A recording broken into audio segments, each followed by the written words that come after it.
The sound of Alex's voice sliced through the clatter of dishes like a sharp knife. "Alara, bring me some tea now." I paused, my hands submerged in soapy water. "Hold on, I'm doing the dishes." "What?" His tone was incredulous, laced with impatience. "Stop that and bring me the tea quickly. Can't you follow simple orders?" "But I started, only to be interrupted. "What a useless wife you are. Make me some sweet coffee, please." It was Mrs. Whitmore, my mother-in-law, speaking from the living room. She sat there, devouring a slice of cake she'd taken from the fridge, her eyes glinting with malice. I sighed, glancing at the mountain of dishes. "There are so many. Leave them for later. Just do what we say, useless wife." Alex's voice was a whip, each word stinging. I was Alara, a 28-year-old working mother, trapped in a life that felt more like a prison than a home. Married at 23, I had hoped for love and companionship. Instead, I found myself in the clutches of Alex and his overbearing mother. Our son, only 4, was the sole source of joy in my bleak world. We lived in Alex's parents' house, a decision forced upon me under the guise of caring for Mrs. Whitmore after my father-in-law's passing. Initially, I sympathized with her supposed grief, but soon it became clear that I was nothing more than a pawn in her cruel game of domestic tyranny. Cooking, cleaning, working, it was never enough. My efforts were met with scorn, my meals left untouched or criticized harshly. "The stir-fry is so half-hearted," Mrs. Whitmore would scoff. "Cook it properly from scratch." "I'm busy and can only make simple things," I'd respond, trying to keep my voice steady. "That's why I hate backtalk from a daughter-in-law," she'd snap. "Cook from scratch. Why don't you cook then? You're a good cook, right?" I dared to retort once, immediately regretting it. "Why would I do housework when you're here?" Her response was cold, dismissive. "Are you out of your mind?" Their cruelty escalated over time, shifting from harsh words to a chilling silence. They began to ignore me completely, as if I were a ghost haunting my own home. My presence, once merely undervalued, now seemed entirely invisible. 5 years passed in this suffocating atmosphere. Alex and I turned 35 and 33, respectively. Our son grew, yet the oppressive air in the house remained unchanged. My mother-in-law, now 63, seemed to thrive on my misery. One evening, as I trudged home from work, a heavy realization settled over me. My existence seemed pointless in their eyes. I was a shadow, unseen and unheard. The only voice that acknowledged me was that of my son. The thought of losing even that small recognition was unbearable. Returning home, I began cooking immediately, trying to push away the gloom. I prepared mapo tofu, fried chicken, and a stir-fry with bell peppers and pork, hoping to bring some semblance of normalcy to our dinner. "Bring me the mayo," Alex commanded abruptly, breaking his long silence. "Sure, here you are," I replied, handing him the mayonnaise. His first words to me in ages were not of gratitude or conversation, but a mere order. It was the final straw, the breaking point of my patience and tolerance. The evening took a turn for the worse when Mrs. Whitmore demanded, "Clean the toilet." "What? Now?" I was aghast. "Yes, now," she insisted, her voice dripping with venom. I snapped back, unable to contain my frustration. "Don't say such a thing while we're eating. It's nasty." "Just like your heart," she hissed. Our argument escalated quickly, with Alex interjecting, demanding I apologize to his mother. But I refused, standing my ground for the first time in years. The conflict reached its peak, and in that moment, a decision crystallized within me. I needed to escape this toxic environment, not just for my sake, but for my son's as well. I retreated to my room, my resolve hardening. I downloaded divorce papers, filled them out, and slammed them in front of Alex. His shock was palpable, but I felt nothing but a cold determination. "I'm filing these," I declared, my voice steady. As I stood there facing my husband's bewildered expression, I realized I had finally stepped out of the shadows. It was time to reclaim my life. The days following my declaration of divorce were a whirlwind of cold glares and biting remarks. But amidst this storm, I found an unfamiliar sense of liberation. One evening, as I served dinner, Mrs. Whitmore looked at the meal with disdain. "You call this food? Even a child cooks better." I bit my tongue, focusing on my son's smiling face. "Eat up, sweetheart. I made your favorite tonight." Alex chimed in, his voice dripping with sarcasm. "Oh, playing the perfect mother now, are we? What a joke." I could feel the anger bubbling inside me, but I kept my composure. "I'm just trying to make a nice dinner for our son." Mrs. Whitmore snorted. Don't act high and mighty. You're just a burden in this house. The tension at the table was palpable. Alex's attempts to belittle me only intensified. So, Alara, have you thought about how you'll survive after the divorce? You can barely keep a house, let alone your own life. I looked him straight in the eye. I have been supporting this family for years.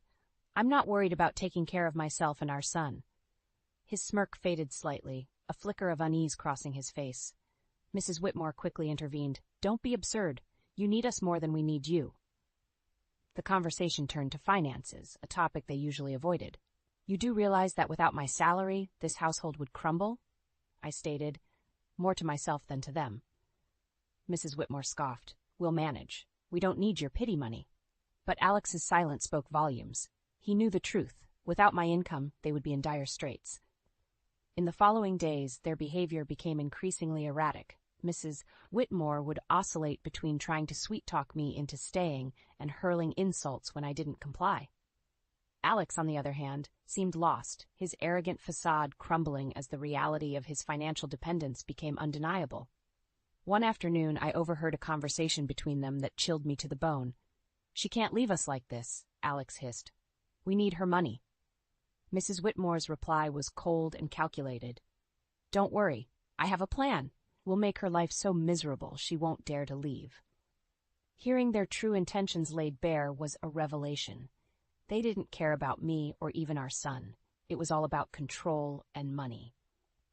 That night, as I lay in bed, a plan began to form in my mind. If they wanted a battle, I would give them one. But it wouldn't be fought with words or petty arguments. I would hit them where it hurt the most, their pride and their pockets.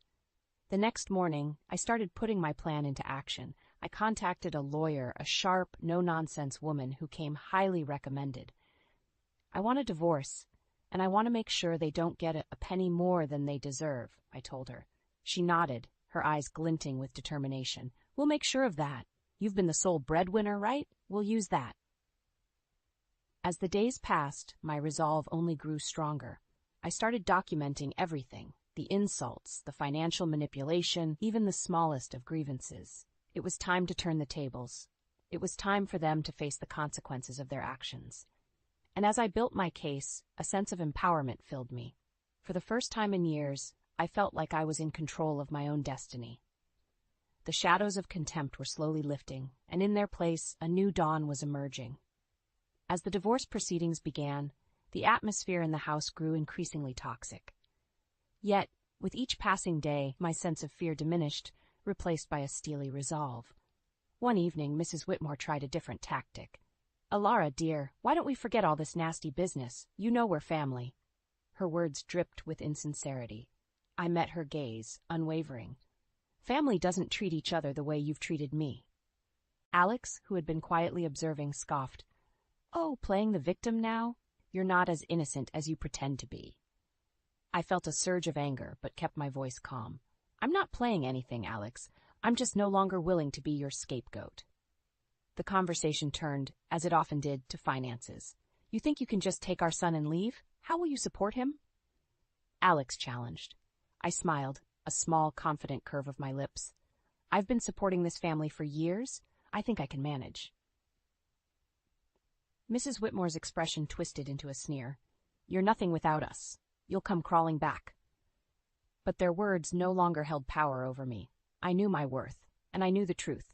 The next day, I met with my lawyer again. She laid out the strategy clearly. We'll expose their financial dependency on you. It will play a crucial role in the custody battle and the division of assets. I nodded, feeling a sense of vindication.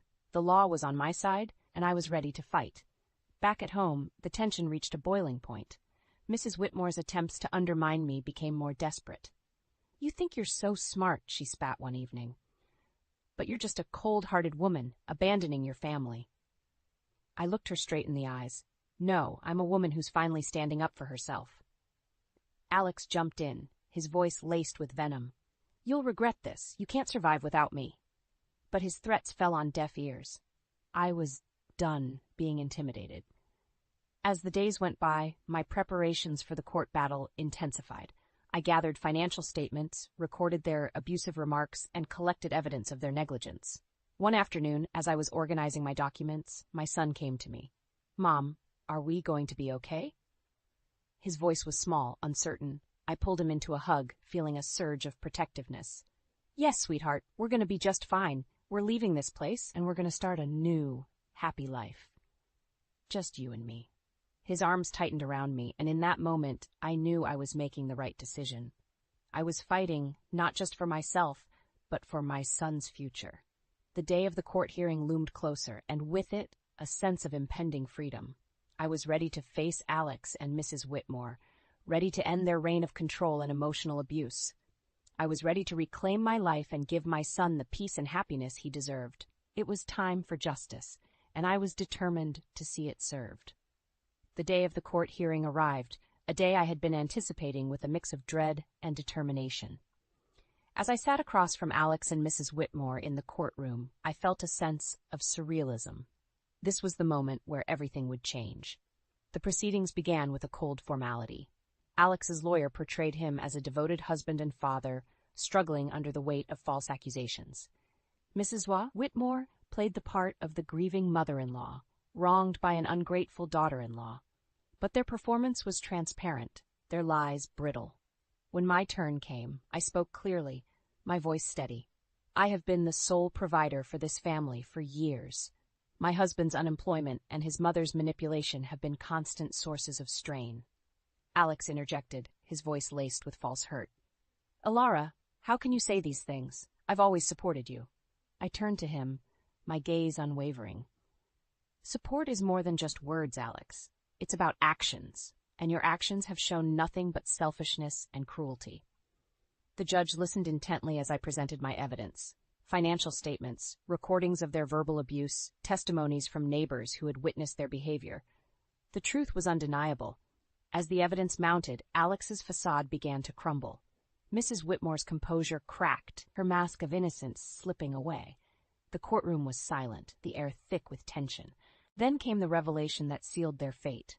My lawyer presented photographs and documents proving Alex's infidelity and Mrs. Whitmore's illicit affair with a wealthy neighbor, Mr. Harwood. The courtroom erupted in murmurs as the images were displayed, showing them in compromising positions, their deception laid bare for all to see. Alex's face turned ashen, his eyes wide with shock. Mrs. Whitmore's expression twisted into one of fury, her hands trembling. You invaded our privacy!" Mrs. Whitmore shrieked, her voice shrill. I looked at her, my voice calm but firm. "No, I exposed the truth, a truth that you both have been hiding for too long." The judge called for order, but the damage was done. Their credibility was shattered, their lies exposed in the harsh light of the courtroom. As the hearing came to a close, the judge's verdict was clear. I was granted full custody of our son, and a fair division of assets was ordered. Alex and Mrs. Whitmore were left with little more than their shattered reputations.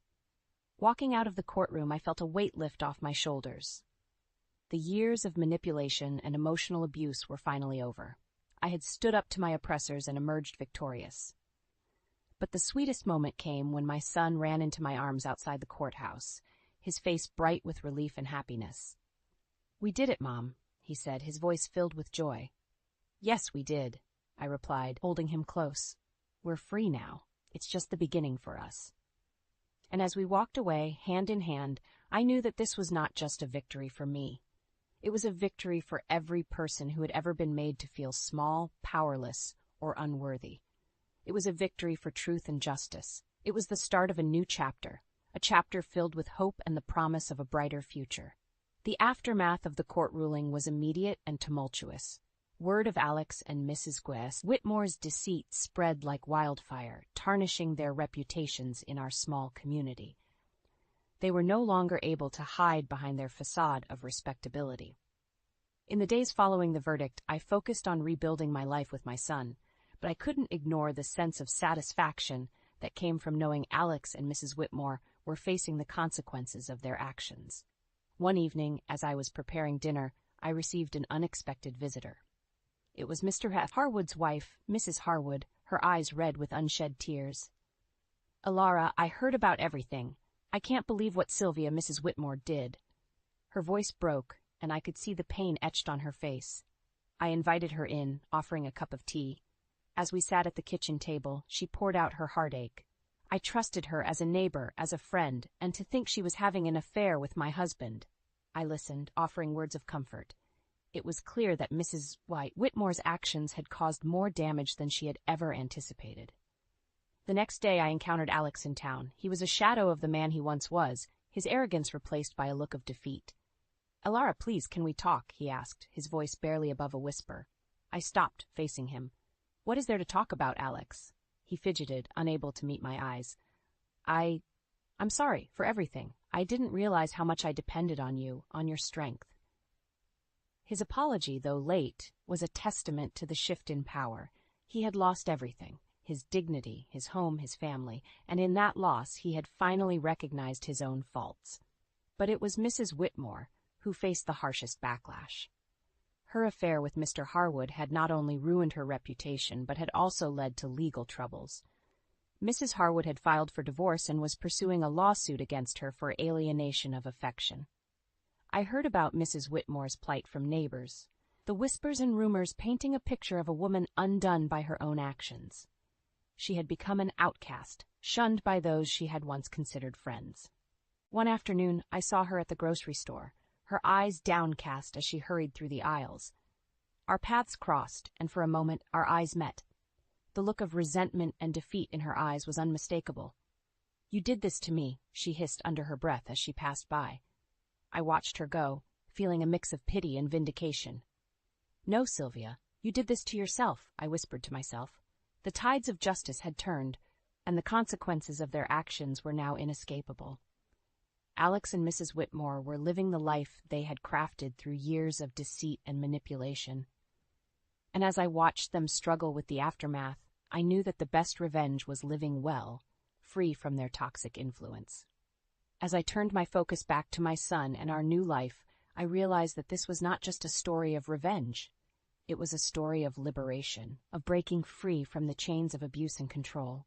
And as I looked to the future, I knew that the best was yet to come. "You call that a real job?" Vivian's shrill voice cut through the tense silence at the dinner table like a knife. I flinched, my fork clattering against the plate. My mother-in-law's beady eyes bored into me, her thin lips curled in disdain.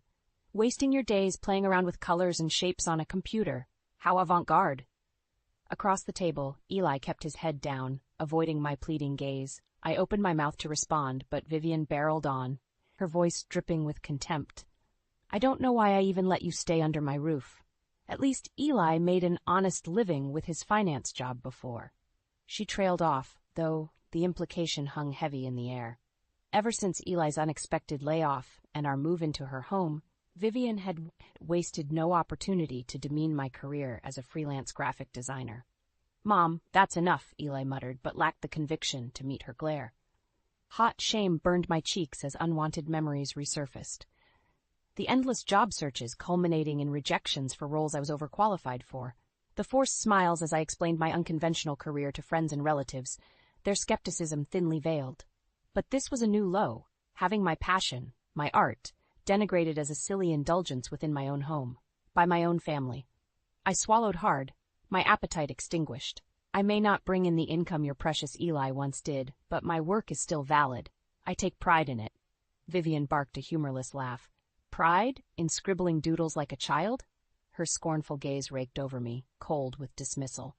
"I expected better for my son's wife. You're nothing but a disappointment, just like—" The shrill ring of the kitchen timer mercifully cut her off. Vivian pushed back her chair with a huff. "Well, I'd better check on those pies. We certainly can't have those getting overcooked, unlike some people's ambitions in this house." As she bustled away, an uneasy silence fell over the dining room. I caught Eli's eye, desperate for solidarity, for defense against his mother's relentless belittling. But he just gave a small shrug and dropped his gaze, polishing off his plate. The message was clear. He wouldn't risk crossing Vivian, not while we relied on her hospitality. Clenching my fists until my nails dug crescents into my palms, I fought the hot sting of tears. Our situation was temporary, a difficult but necessary path to get back on our feet after Eli's job loss. At least that's what I'd told myself when we accepted Vivian's offer to move in. How long could we endure her toxic presence? I wondered, my dream career already withering under her disdain. As Vivian's barbed laughter echoed from the kitchen, a leaden knot formed in my chest. This was no home, it was a battlefield, and I was shaping up to be the first casualty. The following week, a new domestic routine took hold that made Vivian's true intentions abundantly clear. "You'd better get started on those dishes, dear," she said in a sugary sweet tone after clearing the breakfast plates. "And don't forget to wipe down the counters. We don't want any unsightly stains." I frowned at the rapidly growing pile in the sink, but dutifully began scrubbing away the remnants of Eli and Vivian's hearty country breakfast. Eggs, bacon, the works. My own meal had been a simple bowl of oatmeal, per Vivian's instructions. "Can't have you packing on any unnecessary pounds," she had tittered, patting my arm in mock concern. "Wouldn't want my Eli to regret his choice in wives now, would we?" By the time I drained the sink, Vivian had already vanished to run her other endless errands and chores, leaving me alone to clean the kitchen to her exacting standards. The same went for the bathrooms, the laundry, dusting every nook and cranny until the house gleamed. "You should be grateful I'm keeping you busy," she said when I dared to protest the relentless workload one evening, "with your unconventional career situation." Her meaning was clear. By her reckoning, I was little more than a freeloader without my real job to occupy me. The chores were her way of justifying my presence under her roof. Eli did his part, at least, diligently searching and applying for any finance opening that matched his experience. But his disillusionment after being cast aside by his former employer was palpable. When he trudged home night after night, head bowed in defeat from another fruitless round of interviews, it was Vivian who offered comfort and pep talks. Her cloying reassurances that he had simply gotten unlucky slowly dissolved his self-confidence while driving a wedge between us. "Poor Eli," she cooed, while I scrubbed furiously at a stubborn scorch mark on the stove. "It must be so humiliating, having to rely on his dear old mother while his wife contributes nothing to the household." Gritting my teeth, I refused to meet her sly, taunting gaze. I knew full well what her game was, isolating me, chipping away at my self-worth and marriage until I was made to feel like an utter burden. She had taken full advantage of our circumstances, wielding her temporary generosity like a vice to crack me from her son's life. Once shattered, he would have no choice but to turn fully to her for support and approval. The realization struck like a dousing of ice water. My own mother-in-law, scheming against me with ruthless determination. How many of Eli's past relationships had crumbled under her manipulations? No more, I vowed silently, wringing the tattered dish rag between white-knuckled fists. Vivian wanted a war of attrition? She was going to get one. When Eli trudged in that evening, I met him at the door with a grim smile. "We need to talk, in private." His brow furrowed at my tone, but I was done playing Vivian's gamekeeper's prisoner. If she wanted to fight for her son's soul, I would match her fury with a cunning all my own. No more Mrs. Nice daughter-in-law. Over the next few weeks, Vivian's campaign of emotional sabotage kicked into high gear. Not a day went by without some snide remark or underhanded slight designed to reinforce my worthlessness. "Don't you ever get tired of staring at that computer screen all day, dear?" she sneered while I typed away at a logo commission one afternoon. So cosmically unfulfilling. I grit my teeth, refusing to rise to her bait. The client's deposit money was a lifeline in our strained financial situation, one Vivian constantly held over my head. "I'm just worried for your mental health, cooped up in here with no real purpose," she continued with a derisive cluck. "What kind of life is that for a bright young woman?" Thankfully, Eli was out pounding the pavement at another round of fruitless interviews. I wasn't eager to suffer Vivian's harangues with an audience. However, when a promising graphic design opportunity did arise requiring me to attend meetings, she was lying in wait. "You're not seriously considering leaving the house looking like that?" Vivian's shrill voice lashed out as I hurried down the hall, my nicest blouse and slacks neatly pressed. I pulled up short, fingers tightening around the portfolio case. "Meaning what exactly?" "Well, just look at you." She raked a critical gaze over my appearance. "Wrinkled, frumpy, with coin-sized bags under your eyes from hyperventilating over those silly doodles all night." Scalding humiliation burned my cheeks as her words struck home. Between the endless chores and desperate need to prove myself with design gigs, I admittedly hadn't paid much attention to my appearance beyond basic grooming. Vivian's bony arms crossed over her chest, lips pursed in exaggerated disgust. Is that really the image you want to present to potential employers, dear? They'll smell your slobbery desperation from a mile away. Do us all a favor and spare yourself the embarrassment. The words sliced like a barbed whip, stealing my breath. I clutched the portfolio tighter, blinking back enraged tears as she savored her dominance. I knew playing into her manipulation was exactly what she wanted. But excavating the tattered remnants of my self-confidence proved futile against her relentless torrent of derision. In the end, I canceled the meeting and all future design inquiries, feigning some invented excuse about needing to prioritize the family. Vivian's shark-like smile that evening said it all. Another tendril of my identity brutally pruned in her crusade of subjugation. I was gradually being hollowed out from the inside, hollowed out from the vibrant, passionate woman Eli had fallen for. He remained oblivious, of course, lost in his own dejected fog of unemployment. The few times I tentatively aired my growing resentment of his mother, he just averted his gaze, murmuring some vague reassurance that she ultimately meant well. On the rare nights we connected intimately, I could sense his arousal waning along with his respect for me. Who was I becoming under Vivian's influence? Just another outmatched foe, cowed and depleted by her twisted convictions until only a shell remained? No, some faint flicker of defiance raged from deep within. I wouldn't go down without a fight. Vivian wanted a monster of her own making. She was about to get one. Jaw set, I holed away on the computer, scouring for any digital fingerprints that could expose Vivian's machinations to Eli and the rest of the family. The first counterattack was coming. If she thought she could grind my spirit into submission, she had drastically underestimated my resolve. It was time to go nuclear on the battlefield she created. No more games. No more hollow smiles, masking seething hatred. All-out martial war was about to commence under her very roof. For weeks, I scoured every corner of the house and internet for clues about Vivian's motivations, burning the midnight oil on the computer long after she'd gone to bed. I cross-referenced public records, newspaper archives, social media profiles, anything that could expose her twisted agenda. Finally, the pieces began to fall into place. Pages of printed evidence stared back at me, damning in its comprehensiveness. "Everything okay, dear?" Vivian's sugary voice sliced through my concentration. I quickly minimized the browser window as she poked her head into the cramped home office. "You've seemed so preoccupied lately." "Just working," I mumbled, avoiding her prying gaze. "Keeping myself busy with some design projects." "How industrious." Her bony fingers stroked my shoulder, feigning motherly concern. "But you know, obsessing over those little drawings won't undo the past."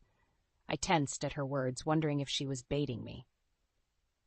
"Like Eli's failed relationships before you." There it was, the barb I'd been anticipating, laced with carefully calculated venom.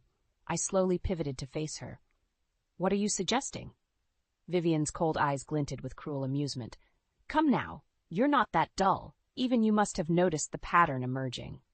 She squeaked loudly, shaking her head in feigned disappointment. A spate of bright young women in Eli's life, full of promise and prospects, until gradually they start drifting away, becoming unmotivated, unambitious, resentful even. My blood turned to ice as she laid out the sickening implications.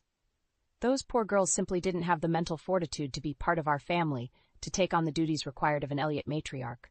They broke under the strain, or was it something else that broke them? Reflexively, I curled my hands into fists to mask their trembling. "If you're insinuating what I think you are, I'm simply connecting the dots, dear." Vivian clucked her tongue again, as if chastising a petulant child. "Face facts, you're following the same inescapable trajectory as the others. Your professional situation is merely a precipitating factor, not the root cause." Her skeletal finger wagged in my face as she savored dragging out the reveal. I did what I had to in order to preserve my son's future prospects, to protect him from diminishing attachments that would only wither his potential.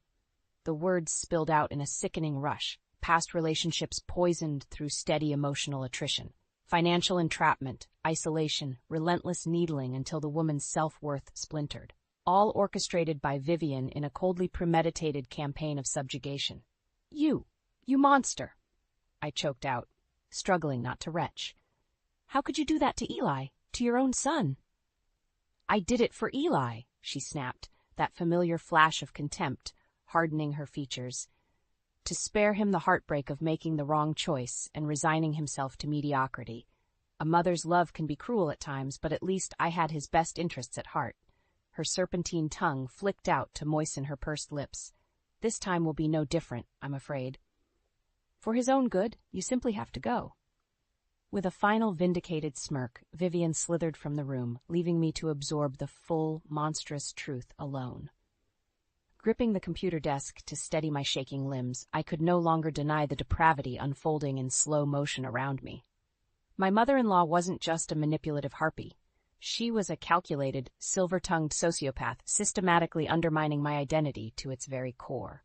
All in the name of keeping her claws firmly latched into Eli's soul, molding his destiny to fit her twisted, narrow convictions. Anyone who threatened that control was simply another target to be crushed and discarded. White-hot rage seared through my shock, tempering into grim determination. If Vivian thought she could cow me into submission like her past victims, she had sorely underestimated this particular adversary. With a trembling hand, I reopened the research files, pages of tawdry deceptions meticulously logged, her own smug digital fingerprints preserved in sickening detail. I wouldn't just confront this sadistic harridan. I would dismantle her respectable facade, blow by agonizing blow until nothing remained but the gnarled, bitter husk she truly was. The game was on. This time, Vivian was going to learn just what kind of monster she'd created. After Vivian's chilling confession, I knew I had to act fast before her toxic influence metastasized any further. Gathering up the incriminating evidence I'd compiled, I made a silent vow. One way or another, this torment would soon be over. The first step was recruiting an ally on the inside. While Eli remained disturbingly blind to his mother's machinations, his father Nathan had increasingly picked up on the strain she was inflicting. One evening, after another tension-filled family dinner, I caught him alone in the den while Vivian was preoccupied with dishes. "We need to talk," I murmured under my breath, gesturing for him to follow me into the hallway. Nathan's brow furrowed with concern, but he complied without a word. "I can't take much more of this," I confessed in a hoarse whisper once we were out of earshot. Vivian's muffled humming from the kitchen made the hair prickle on my neck. "You know what she's been doing to me, don't you?" Nathan's haggard expression made it clear the truth wasn't lost on him. With a reluctant sigh, he gave a solemn nod. "You're not the first to suffer her special attention. It's a miracle Eli and I have stayed sane all these years." My hands trembled as I clutched the file, forcing the words out in a ragged rush. "It's even worse than we thought. She confessed to sabotaging Eli's previous relationships on purpose. Everyone who got close to him, she was systematically destroying them out of some sick, twisted obligation." A muscle twitched in Nathan's weathered jaw as he absorbed my words. For a long moment, he could only stare at me in stunned silence. "I had my suspicions," he finally rasped, scrubbing a hand over his face. "But to have it confirmed like this..." He shook his head in a slow, mournful arc before squaring his shoulders with newfound resolution. "No more. This has gone on for far too long." Reaching out to grasp my arm, Nathan gave it a reassuring squeeze, his eyes boring into mine with surprising urgency. "You get yourself out of here, you hear? Get somewhere safe while I figure out how to deal with the old bat for good." "But Eli..." I started to protest. "Leave my son to me." He cut me off with gruff insistence. "He's been too deep in her trance for too damn long. I'll make him understand what kind of vile creature he's been defending." A tense silence stretched between us, punctuated by the faint clink of dishware from the kitchen. "Be ready to expose all this at the next family gathering," Nathan continued in a low rasp. "Air out all her skeletons for everyone to see. It's long past time they knew the truth about their matriarch." I could only nod, a surge of gratitude temporarily rendering me speechless. At last, I had an ally willing to stand up to Vivian's tyranny. For now, start making your escape plans. Get yourself sorted with a safe place to land. His brow furrowed as a new thought occurred to him. "And whatever you do, Don't tip off that you're onto her schemes. The less she suspects, the better our advantage. My heart hammered as the magnitude of the situation crystallized. This was it. The endgame against Vivian's poisonous influence was finally being set into motion. Tucking the file securely under my arm, I gave a determined nod. Consider it done. No more skulking in the shadows, letting that wretched succubus grind me down piece by piece. A flicker of approval ghosted across Nathan's stern features. Attaway, remember, whatever bridges you have to burn on your way out, it'll be worth it. Just watch your back until it's time to strike. With a final grim nod of understanding, we separated, the first shots having been fired in the looming confrontation to dismantle Vivian's toxic dynasty once and for all. Steeling my nerves, I turned towards plotting out the footwork for my escape. The old crone wanted an adversary worthy of her cruelty. She was about to get her deepest, darkest wish. The next few weeks were an agonizing exercise in subterfuge as Nathan and I laid the groundwork for our offensive against Vivian, keeping my hatred simmering under icy control while she continued her insidious manipulations was a Herculean effort. "Dear, you're looking peaky," Vivian crooned with mock concern one afternoon, eyeing my taut expression over her teacup. "I do hope you're not letting stress over your career troubles get the better of you." My fingernails dug into my palms as I fought back the torrent of vile retorts. So smug, so utterly self-assured that her twisted convictions granted carte blanche to emotionally eviscerate anyone who crossed her path. Mercifully, the weekend of the biannual Elliott family reunion finally arrived, providing the perfect stage to execute our long-awaited strike. While Vivian preened about playing the dutiful hostess, I quietly assembled the comprehensive evidence files Nathan and I had compiled. "Everything's in place," Nathan murmured under his breath as we made final preparations. Dozens of relatives began filtering into the spacious backyard, drawn by Vivian's empty promises of bonhomie. "You sure you're ready to go through with this?" I inhaled deeply, fueling my nerves against the coming onslaught. "More than ready. It's long past time that wretched phony was unmasked for everybody to see. No more games, no more hollow facades of civility. This was about to get brutally, ruinously real." As the afternoon dragged on, I maintained a calculated poker face, watching Vivian flit from group to group with her signature plastic smile. The utter audacity of her public performance after admitting her monstrousness made my skin crawl. "If I could have everyone's attention," she finally called out in a saccharine lilt, waving a simpering hand for silence. "I just wanted to take a moment to welcome you all the Elliott family homestead and—" The droning of her false platitudes tuned out as I caught Nathan's terse nod beside me. Showtime. Striding forward with the file cradled against my chest, I shoved my way into the center of the patio, fixing Vivian with a look of undisguised revulsion. A startled hush washed over the gathering as all eyes turned toward us. "That's enough of your grotesque pantomime, you wretched soulless harpy," I spat, every pent-up syllable simmering with palpable venom. "We're all quite familiar with what a despicable, manipulative monster you truly are." Vivian's staged smile curdled into a look of apoplectic rage. "How dare you?" "No, how dare you?" I shot back, unshakably coldly. "How dare you present this facade of genteel hospitality after all the lives you've mercilessly worked to unravel over the years?" With a deft hand, I cracked open the file and began coldly reciting the highlights from Vivian's documented trail of cruelty. The financial constraints, the cruel taunts, the systematic dismantling of her victim's sense of self-worth. A chorus of horrified gasps and muttering echoed around the patio as one ugly truth after another poured out. "You did this to me," I declared, glaring at her with undisguised loathing. "You did this to all those girls unlucky enough to catch your precious Eli's heart before me. Anything, anything at all, to keep your son under your dominion like some sort of deranged, emotional succubus." The word hung heavy over the patio, weighted with grotesque implication.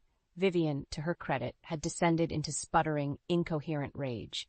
"Monstrous lies," she finally shrieked, stabbing a clawed finger in my direction. "Everything I've done has been to preserve the integrity of this family, to keep us from being polluted by grasping, unworthy leeches like this spiteful harridan." I leveled an icy glare, feeding off the horrified energy rippling through the gathered Elliots. You can drop the martyr act now, Vivian. We have testament after testament thoroughly documenting your toxic, sociopathic crusade to undermine anyone foolish enough to love your son.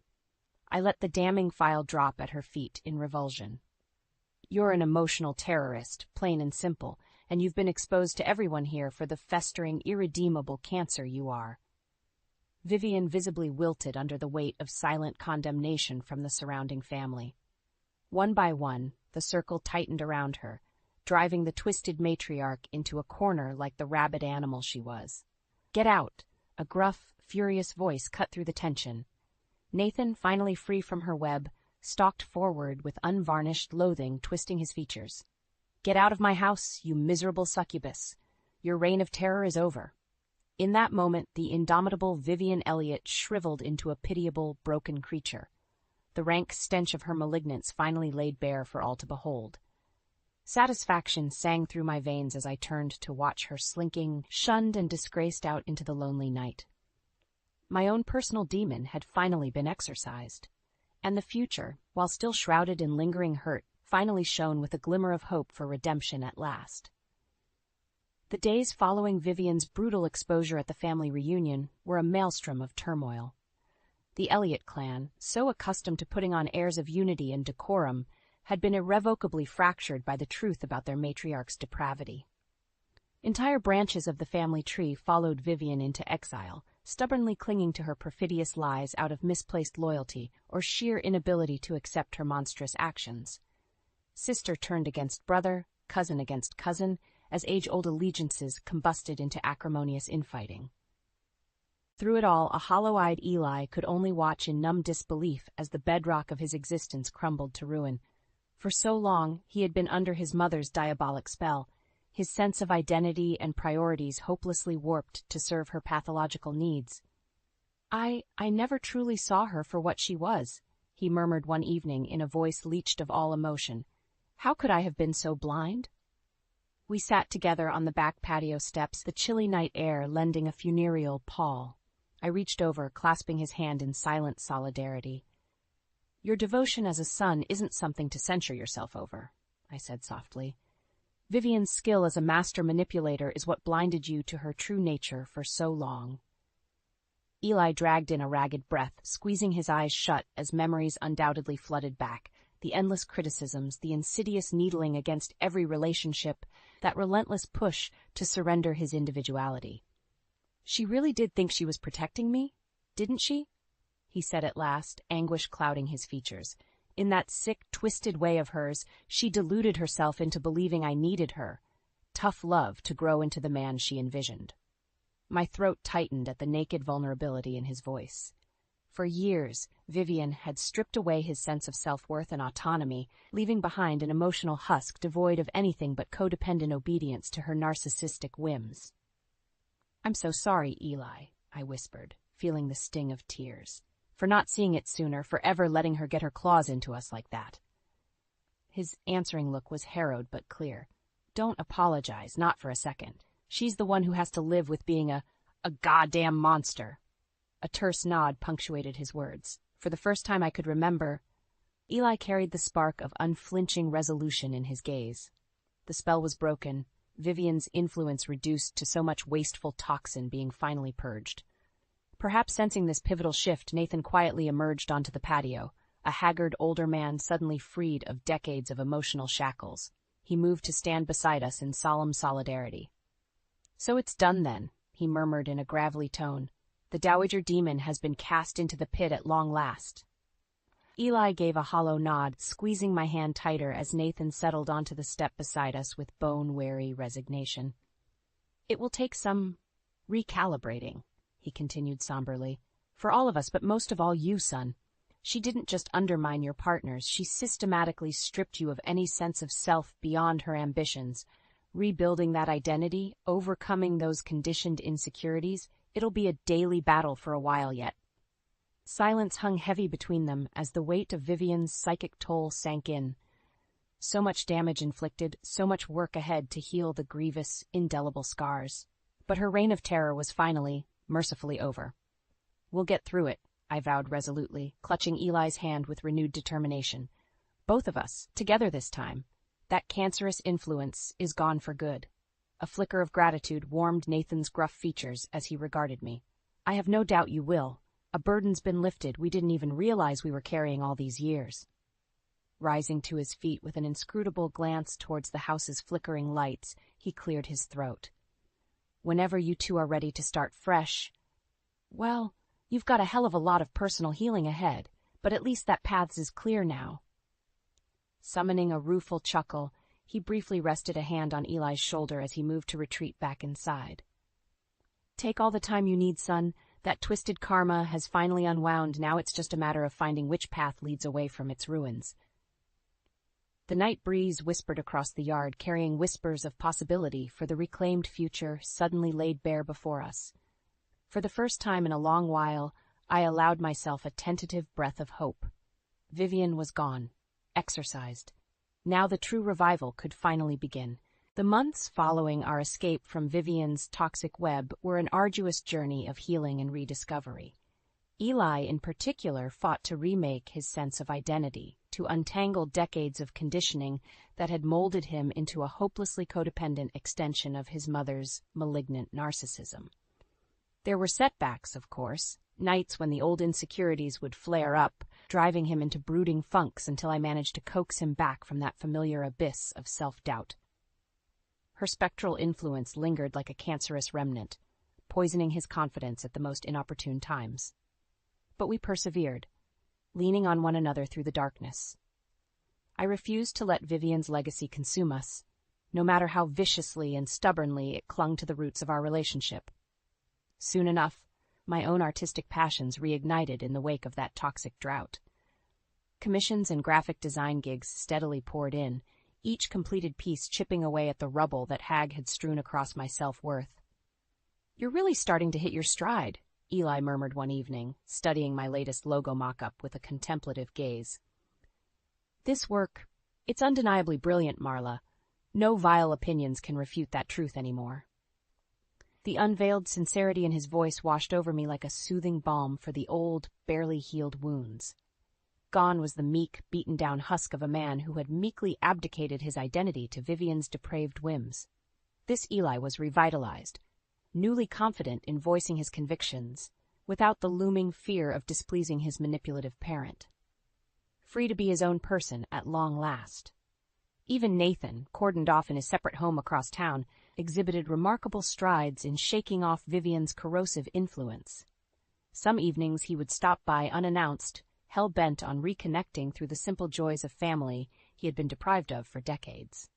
"So this is what an Elliot matriarch should truly be," he rumbled approvingly as I dished up plates of homemade chicken parmesan, his first taste of my cooking in years. "One whose passion centers around bringing people together rather than, well, you know." Eli and I exchanged a loaded look, both of us intimately aware of just what kind of matriarch Vivian had been. The kind whose legacy we were both still working to extract from our psyches. "It's a work in progress," I said with a tight smile. "But that's a good problem to have, building something nurturing out of the rubble she left behind." "Amen to that," Nathan replied gruffly, tucking into his meal with gusto. Occasionally he would grunt an appreciative nod between hefty bites, as if committing every tender, zesty forkful to memory. Simple family moments like this were no longer to be taken for granted, not after Vivian had deprived the Elliot clan of genuine intimacy and trust for far too long. Over time, Eli's professional life also righted itself in Vivian's absence. A promising financial advising position opened up, and to my immense pride, he attacked the opportunity with a boldness and dynamism that had been sorely lacking under his mother's oppression. "They'd be damned fools not to scoop you up immediately," I murmured as he prepped for the final round of interviews in his characteristic tailored suit. "Vivian's poison is expunged. Now they'll get to see you exactly for who you are." He grinned, that old self-assured charisma rekindled in his eyes as he reached over to squeeze my hands. "And who, pray tell, is that?" he asked with an arched brow. "A strong, ethical man who won't neglect his convictions or family," I shot back, matching his rakish look.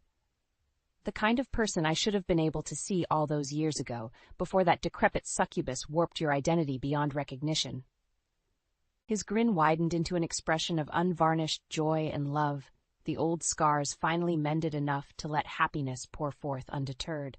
Leaning in, he claimed my lips in a fiery, passionate embrace, one sealed after years of toxicity, despair, and harrowing conflict. We had both been forged anew from the smelter of Vivian's cruelty. Hardened, certainly, but undeterred in our quest to neutralize her lingering influences once and for all. When Eli landed the position a week later, we celebrated with a toast not just to his achievement, but to our collective rise from the ashes of that miserable psychopath's machinations.